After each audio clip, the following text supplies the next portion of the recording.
So excited to be here tonight to talk about the new Ergo-Series of the OMNI Surgical System.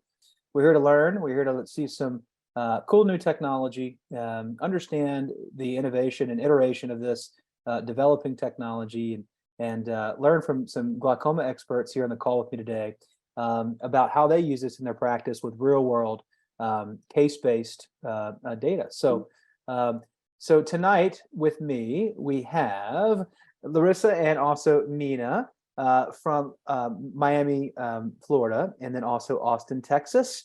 And I'm going to help moderate tonight. Larissa, Mina, how are y'all doing tonight? Everybody's feeling good? Fabulous. Great to be here, Blake. How are you doing? Wonderful, wonderful. So what's cool about these two power docs is they have a glaucoma background, but also do refractive, do a lot of anterior segment. They're entrepreneurial business owners, and they're people that you can learn from and do a lot of other things besides just, taking care of patients and doing good surgery. So I think that you're in for a treat tonight, and I'm going to try not to mess them up. So we're going to talk about this interventional mindset, and we all owe a lot to Ike for sort of establishing this. And this quote here, I like it because he sort of compares this to how we're intervening with cataract surgery. He's basically saying no surgeon is waiting to perform phaco until someone's got a white cataract, right? And it's to the point where the patient can't even see anything. No, they're doing it earlier because they get better outcomes. There's less risk of complication. Patients are happier. And so why is it that for so long we've thought of glaucoma differently? Why have we been just waiting and waiting and waiting until we see parametric field loss and which we can't get back? And that's what we need to kind of change. And this mindset gives control back to the surgeon, because it's not just about the mindset of, oh, I have a patient with a cataract who happens to have glaucoma. Okay, that's the patient that I'll try to do this MIGS thing on, right? It needs to kind of shift to, I have a glaucoma patient who happens to have a cataract, right? The cataract's almost secondary in that scenario. Classically, when you'd read this, I have a glaucoma patient, they have a cataract, but they have glaucoma. In sort of the refractive or general ophthalmologist's mind, it's like, oh, well, that's a hot potato. I got to get that to Mina. I'm not going to be able to take care of that. And that's what we're trying to shift is if they have, mild to moderate disease, or maybe even, other ends of the spectrum, there are these MIGS technologies out there. And so you don't need to wait or just immediately refer that to a glaucoma expert or a specialist if you feel like you have it in your wheelhouse to take care of them. So we're really sort of expanding the role of standalone MIGS. I think it was Tina yesterday that coined the term stando. So we hear about combo cataract, combo MIGS. She said stando, like standalone, which I think is great. I'm gonna start saying that. I'm gonna claim that. So sort of the two ways we think about MIGS is classically this combination with cataract surgery, and that seems to be the vast majority of MIGS is performed at the time of cataract surgery. We like that there's fast recovery times, there's an attractive safety profile, and we have that inherent benefit of lowering the IOP that comes with cataract surgery. But Mina, what do you think? I want you to jump in. Don't you think that we need to start thinking about not only combo but standalone? It's a big underserved population. 100%, Blake. I mean, I love that we start out with that quote.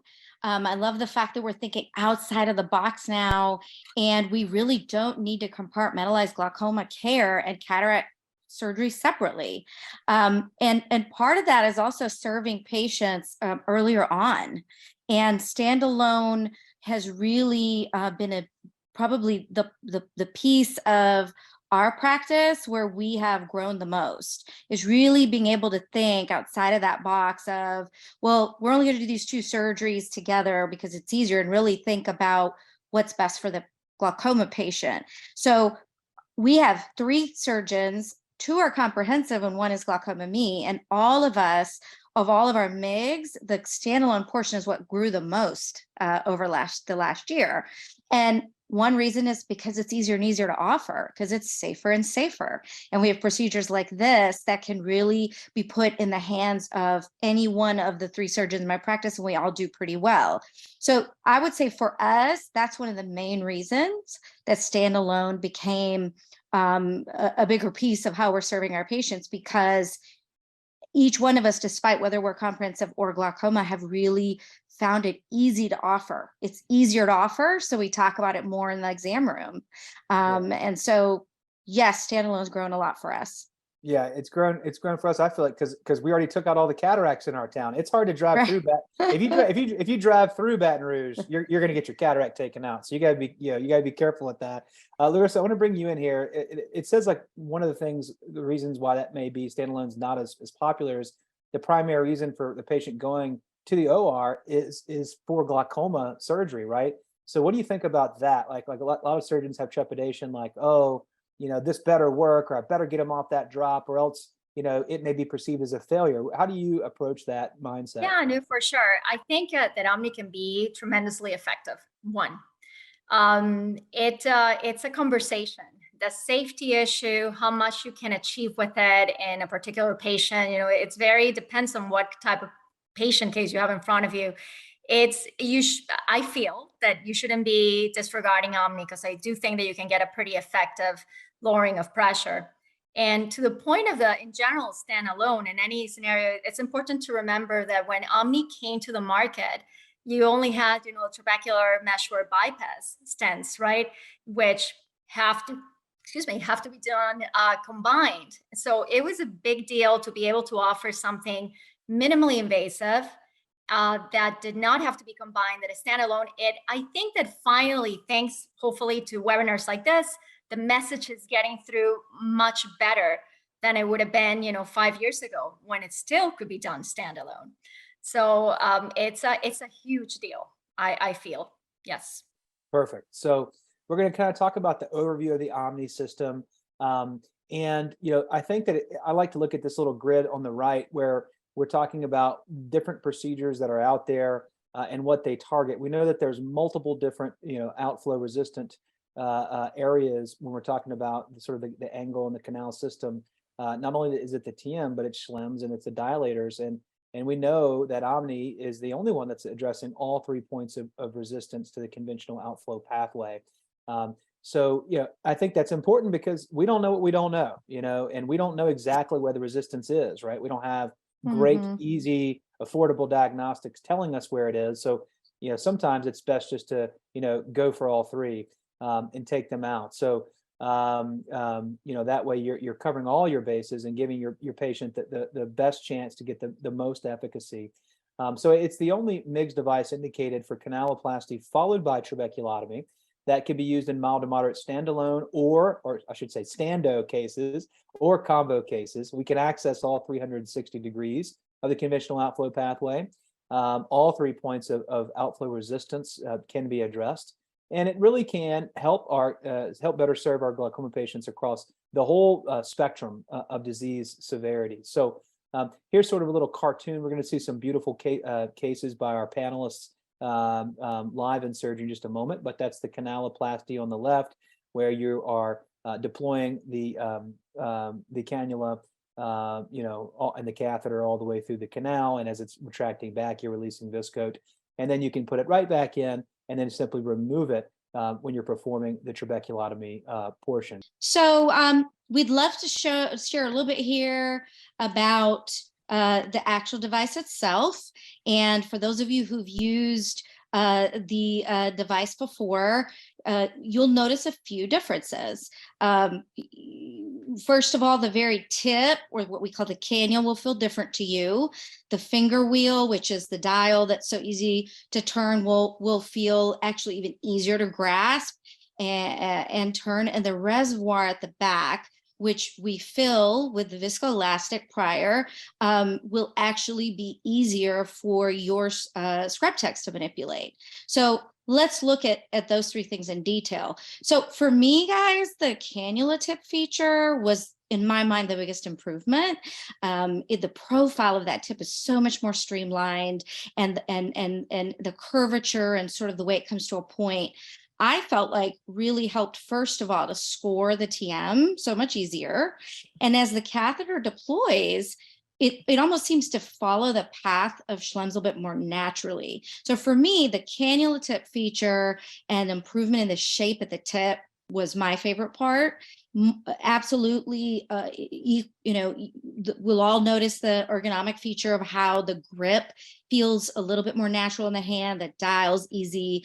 And then this is a little blown up picture of the back. And for those of us who've used the other, we remember there used to be a red little latch, if you will, and the scrub tech had to remember not to remove that first before they prime the back and the remove. Well, now that piece is gone, and it's very easy to prime and remove.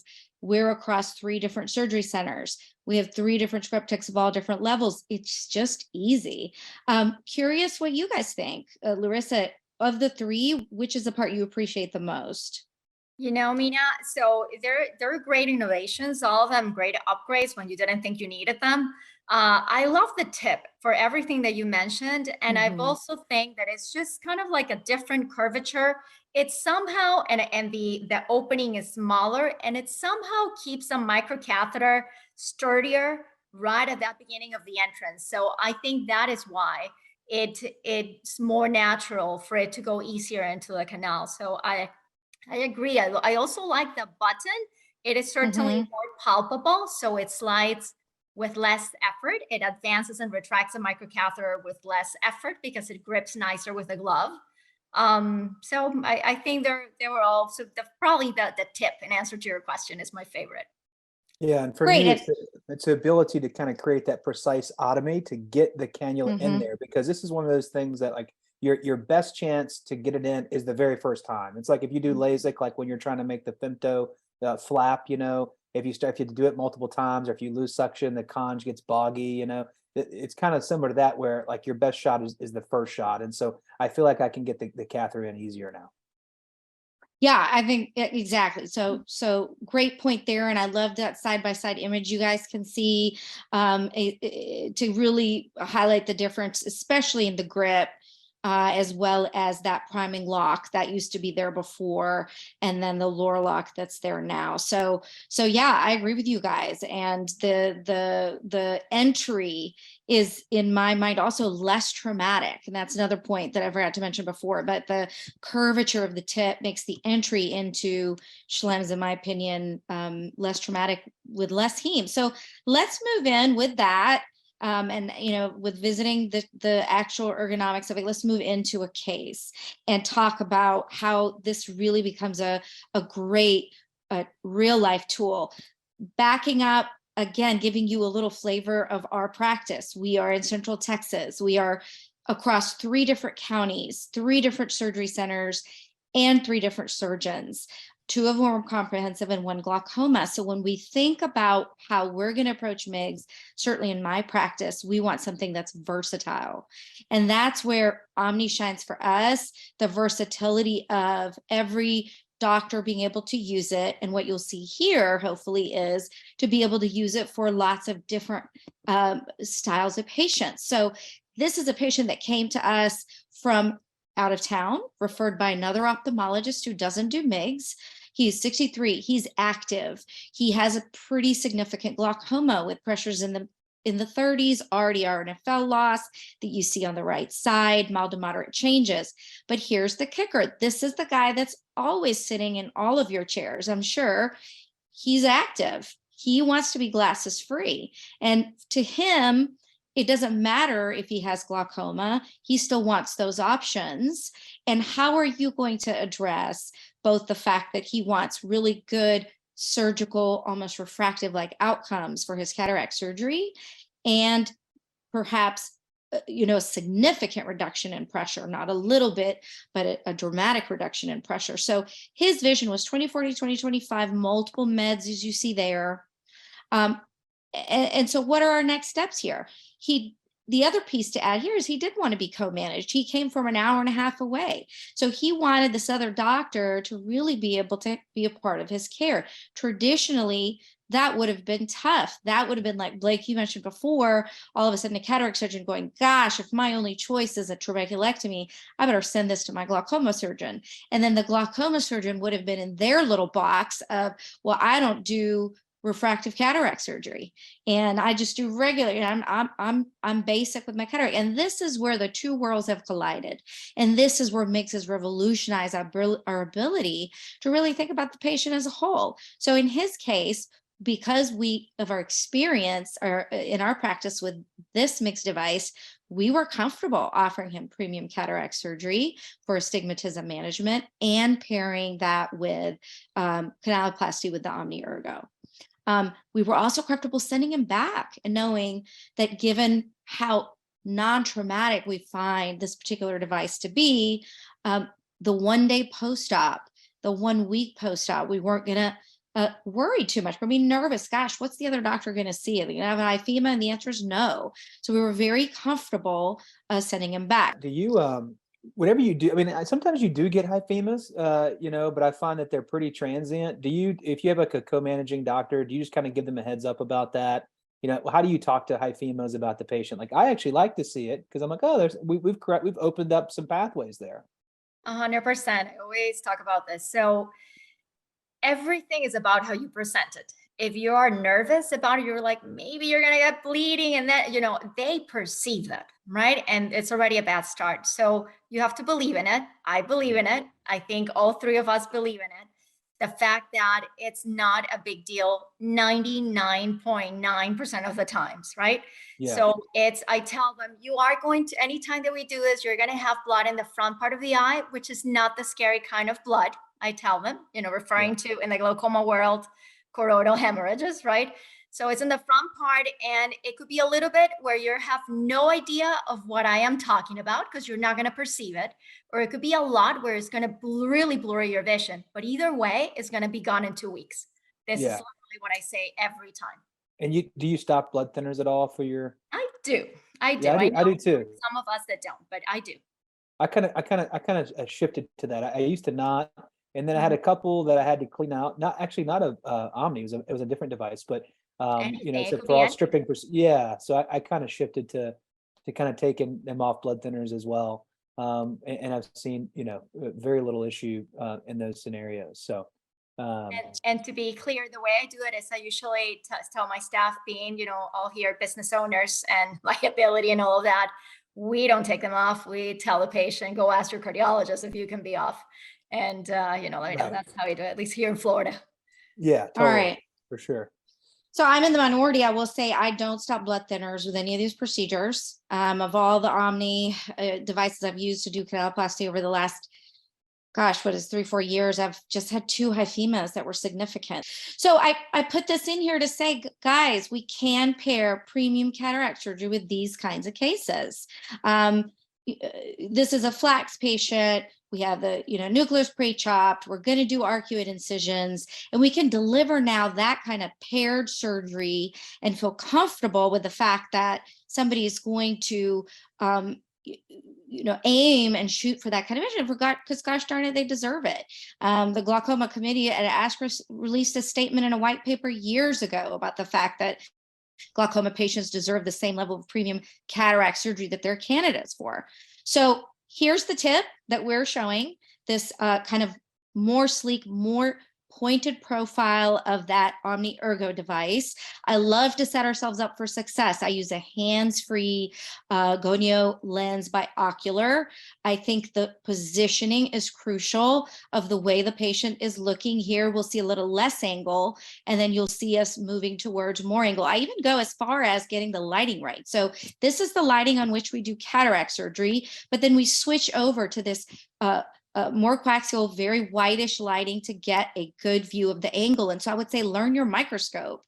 And these are the pearls for success of get the lighting right, get the mag right, use a hands-free gonio lens to really give yourself the best view possible, and to really be a master of this procedure. I use forward passes. This is where the tip, that new Ergo tip, makes it very easy to get into the TM with these couple of forward passes.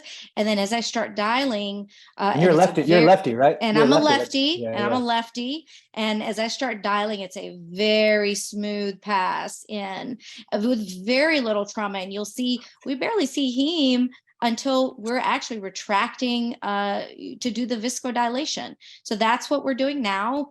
We're going to start to retract back, and we'll see a little bit of heme as we do that.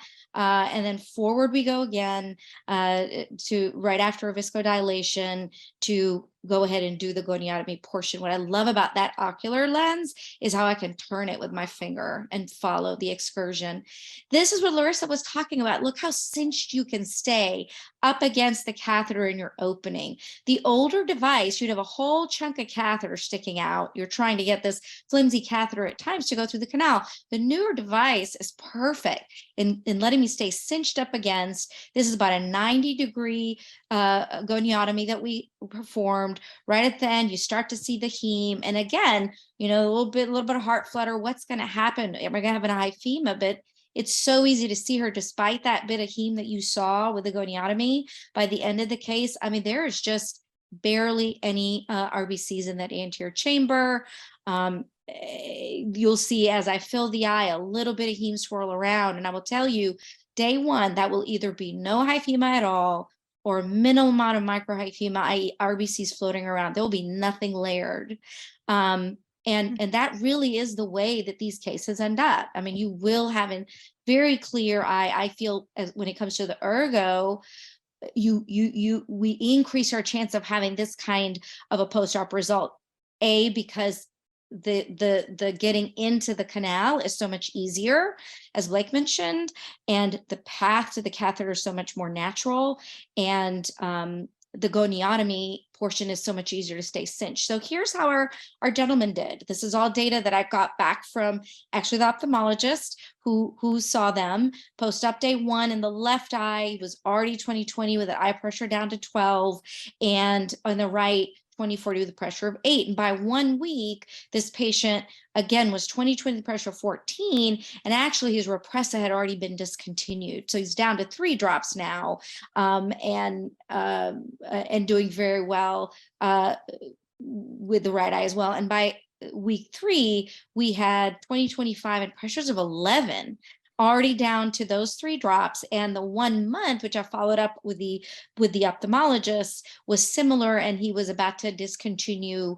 another one of his 3 drops. So eventually this gentleman will probably end up on 1 or 2 eye drops. Is he going to completely get her eye drops? Maybe, maybe not. That's not the goal. The reduction of pressure and the reduction quite a bit of the number of eye drops has already happened. But what else has happened? He isn't being told that you only get asphyxia or glaucoma and you have to live with your glasses. And he isn't being told by the comprehensive doctor, hey, I can do your cataract, but I don't know anything about managing the pressure. He has a win-win on both sides. He's got the vision of 20/20 and that pressure of 11. So he did great with the OMNI Ergo. I think that's a fantastic case. And it's funny, a lot of our patients sometimes are happier to get off drops than they are get off glasses. I've never understood that as a refractive person, but like they really are. So even cutting them, down by 1 or 2 makes a big difference, and you're delaying further surgical intervention. So we want to be respectful of everyone's time. We got about another 15 minutes or so. If you do have any questions, feel free to put them down there in the Q&A section. We'll try to get to them at the end. I want to have Larissa take center stage here, so I'll try to get through some of the data here quickly. I just wanted to share something that I'm proud of being a part of, this TRACE study, which we just published very recently in International Ophthalmology by Terveen et al. I guess I'm the 4th author. They don't even put me on the thing there. I guess I'm a big 4th author guy. Shame on site for not adding me there. Maybe I'm the 5th author. I don't know. It's pretty bad. But anyway, I swear I'm on there somewhere. But basically what we wanted to look at was how does OMNI perform after you've already done stenting, right? So nothing against stenting. I still do that every week for very mild cases. But so we had a chance to look at this and just wanted to look at the effectiveness and the safety of using OMNI Ergo, or actually OMNI generation 1, I guess, in people who had some stenting. And we had about 22 patients or so in this study. And as you see, the medicated baseline went from 21 down to 15, and medication usage went from 2.4 to 1.8. So about 6 points we were able to achieve, and an almost a 30% reduction in IOP. It's great to know that we have a safe and efficacious thing that we can do, like the OMNI Ergo in those patients who've already had previous MIGS surgery. So not only is it combo, not only is it stando or standalone, but also after other MIGS, right? Or in combination with other MIGS. There's different ways that the surgeon can evaluate that and do what's best for them in that scenario. Very few adverse events. You will see some hyphema. There will be some secondary surgical interventions. If you're treating a more severe disease severity, perhaps you will have some conjunctival thing that you'll have to do. But overall, very effective. All right, so this is a similar patient, 74-year-old woman with blurred vision, very active, very, very much wishing being independent of glasses, and moving to town, which is pretty common for me, receiving patients that are moving new into town. So mild glaucoma, followed as mild glaucoma by a nice colleague, and developing a cataract in the right eye. So there you see the baseline, and 20/40, pressure of 18, pretty regular central corneal thickness, and significant cataract on 2 medications. This is the visual field in the right eye, which is the eye that we're going to be talking about. The left eye was already done by me as well before. The right eye field, it looks pretty full. So this is more pre-parametric glaucoma. There's your optic nerve, and there you can see, even just by looking at the optic nerve, you can kind of like get an idea of the superior thinning of being a little bit worse, and you see it there in the OCT. So we talked about different options, just like we were talking a little bit earlier of how do you deal with all of this. The key thing is when you have this conversation and you have a patient with a cataract, with glaucoma, and I'll add in their dry eye because they all have dry eye. You have this triad of conversations, and if you leave one out, you're probably not going to do as good as if you cared about all 3. So when you're talking about glaucoma and cataracts, I am very mindful of what the patient wants. I think we all should be. We want to do right by the patient, but we also want to listen to what they want. So if a patient wants to be independent of glasses, just because they have a diagnosis of glaucoma, that should not be by itself a reason not to try to give them that independence of glasses. So I'm just going to start to play the video and talk, because I know we're getting short in time. So we talked about doing OMNI and about doing a premium lens. In this case, I offered a Synergy, which is pretty diffractive, but is what she wanted. She did not want to compromise her reading vision. So there you see, that's the OMNI Ergo. This is a handheld gonio. That's what I have. I kind of like take what they give me. Probably shouldn't be like that, but this is what we have. I think we probably have the hands-free as well. And there's some cool things out there that I think we're going to get soon, which are going to be mind-blowing. But that's a different topic. So here's a microcatheter. I advanced it, I retracted, I viscodilated, and that's what I wanted to do on that end. You can go ahead always and clean your blood. Sometimes I don't. If you feel, when you do a lot of these, you can go in, but there's no reason not to, really, if you want to see better. And that is very, very important with any iteration of the OMNIs. It's always been the same. It really hasn't, that part hasn't changed. You want that inclination that you see there, a little bit, 30 degrees, 45 degrees, a little bit inclination with the tip up. The patient moved a little bit, or somebody hit the table, with a little bit up, and then you can either enter directly or you can scrape like Nina showed. That's fine too. Either way is fine. So here I am, I went in and I'm going to do a trabeculotomy or aventuric trabeculotomy or goniotomy. So and this patient had a femto, to Mina's point, had a femto and had a Synergy. So you can absolutely do these cases combined here. Let me go. Hey, Larissa. Yes. I like what the one thing that I really liked in your video, when you get the little bit of heme during viscodilation, and if you're going to go the other way, it's almost like a landmark. And so the heme, you kind of know is where you entered, and that's where you can go and access the other 180 degrees. So the heme's a really nice landmark if you're going to go both directions. And you have, the otomy is so pretty looking that you can literally see where you enter. It's right. Very. So yeah, so now a pearl that I meant. So it's the inclination, and also slightly in towards the wall, which perhaps you have to do a little bit less with the Ergo. That I also noticed. But same idea to make sure that you're in the canal. So this is basically, actually, we probably have about month 3 now that I think about it, but these are the results. So you have, visual acuity that we started 2040, and she's a 2020 and a J1. The pressure is definitely tons of, much better. Sorry, not a synergy, a symphony in this case.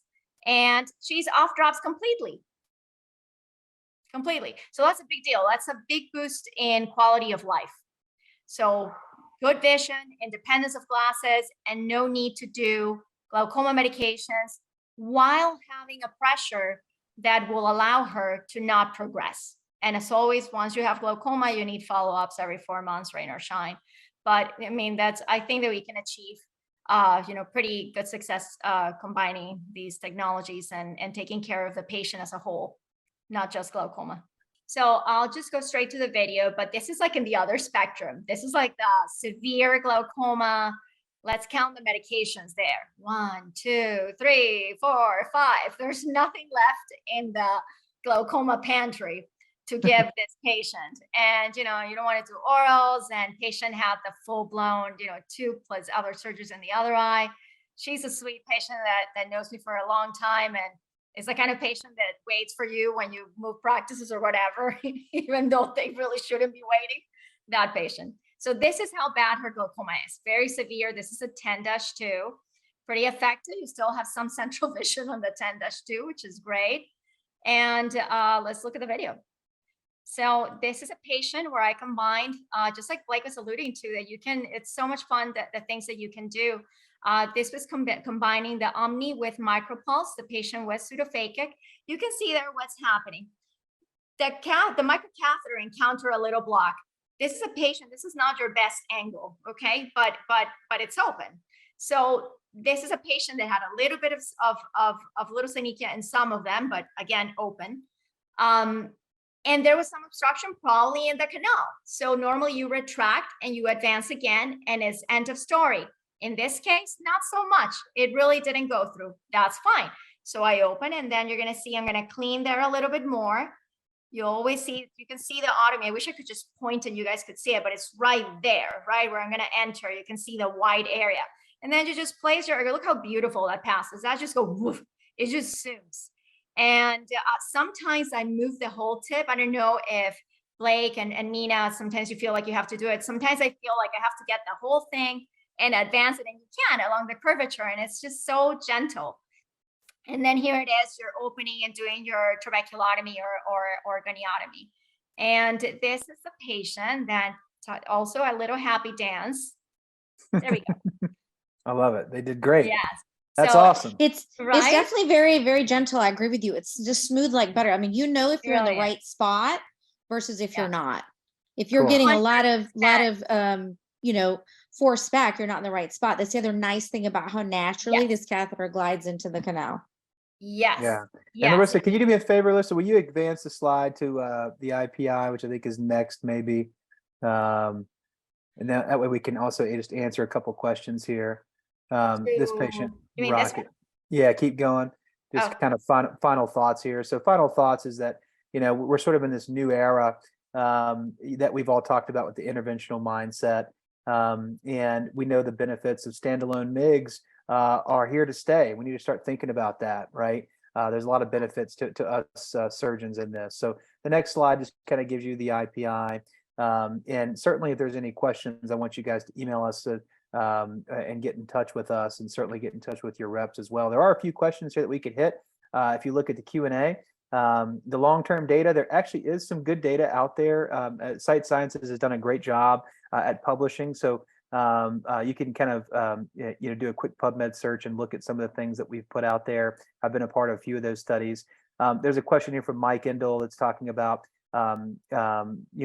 patients with thinner TM having the catheter poke through a few clock hours downstream during the canalostomy. It's nice for goniotomy, but then not likely to place a stent like your hydrus as well. Have y'all seen that where it kind of pokes through downstream? I have. Yeah. It's not common, but it can happen. Yeah, it looks like what Mike's doing is sort of combining stenting with OMNI, which I know some people do. There was one that I really liked at the top that was asking about standalone versus combo, managing Mhm. patient expectations? Like, is there anything that y'all say differently in the room, Mina? Um, I don't really refer to the amount of pressure lowering they're going to have. And so if that's what this is alluding to, that, are you going to offer them more pressure lowering in the combo, and the standalone say, well, just be prepared that it may not be as much. When I'm talking about MIGS, whether it's standalone or combo, I'm not really talking to them about an actual IOP outcome because it can be so different. So I feel like the conversation's the same. And my Yeah. conversation revolves around the less invasive, the better. So Yeah. we're going to do this standalone because this is way better than giving you a bleb. And that's the Yeah. conversation that I'm having.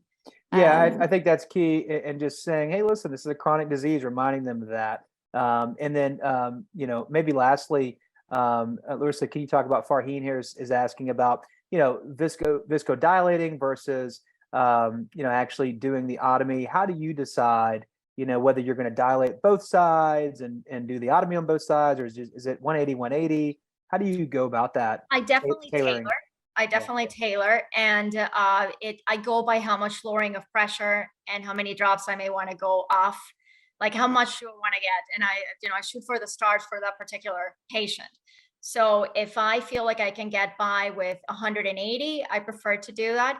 I feel that when you viscodilate, you're going to decrease the chances of hyphema. Very early in OMNI use, I used to do 360 craniotomy pretty much every single time. And even then, you don't get hyphemas that often, but you do get more than compared to when you viscodilate.